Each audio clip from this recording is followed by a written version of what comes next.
learning program ambayo ilikuwa inaona kama wale watoto wa grade 1 to 3 wanaweza soma na kufanya hadithi. Kwa hivyo kama hii program ya Tusome imekusanya vijana wengi sana, ambapo niseme katika Kisii tuko na sub-county 9. We have 9 sub-counties. Na kwa hizi sub-county 9 tungetoa vijana 10 kutoka kwa kila sub-county ambapo wafanye kazi katika hiyo program. So ukiweka jumla tulikuwa na watu zaidi ya 90, na ukiongeza wale ambao wako kwa ofisi na wale ambao kuna ile 30%, tulikuwa na watu kutoka Homa Bay na kutoka Migori. So karibu watu 200 ambapo walikuwa wanafanya hii program. So kwa hawa watu 200 walikuwa wanapata mapato yao kutoka kwa shirika la USAID.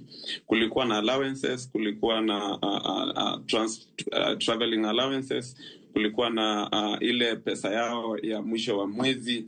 Kwa hivyo ni kama walikuwa tu kazi, na hiyo kazi walikuwa wameajiriwa na shirika la USAID, ambapo tulikuwa tunashirikiana na wao kufanya vitu tofauti tofauti. Mwaka wa 2018 and then to 2019, 2020 hadi sasa hivi.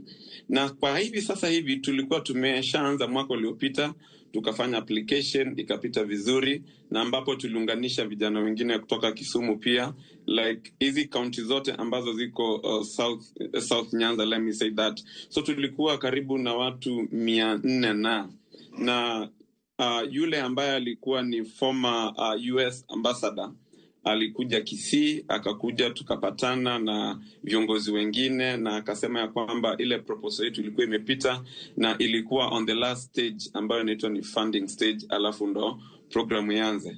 Lakini katokea ambapo kule Marekani wakafanya uongozi, wakachagua Rais Rais Trump, na muliona yale yaliyotokea, akasimamisha funding zote ambazo zilikuwa zinasaidia watu, especially from the USAID part. Na kwa hivyo we've sent emails, tumepiga masimu, hazipokelewi, hawajibu zile mawasiliano vile imekuanga ikijibiwa. Na kwa hivyo sasa ni kuonyesha kwamba hiyo vile Trump alisema ilipata kufanya kazi, na walituma email wakasema bado tusubirie, lakini pia walikuwa wametumia watu mabarua ya kuambia kwamba wasitarajie mshahara wao mwisho wa mwezi, ama wasitarajie programs kuendelea vile imekuwa ikikuwa before hadi mambo yawe sawa. Kwa hivyo ni watu karibu 400 na wamepoteza kazi zao, na hawa ni vijana, na vijana unajua sasa hivi hakuna kazi Kenya, na kwa hivyo kazi hizi zingesaidia sana maisha yao. Kwa hivyo wako katika ile hali ambayo sio sawa. Wengine wako na familia ndogo ndogo, wengine mambo mengi ambayo wanafaa kufanya, lakini sasa hawawezi because of that cut of funding from the United States of America. Na kwa hivyo mtangazaji, ndio hivyo hali hivyo, na ili ni janga nimegundua kwamba si watu wa Kisii peke yake, ni kote Kenya, kwa maana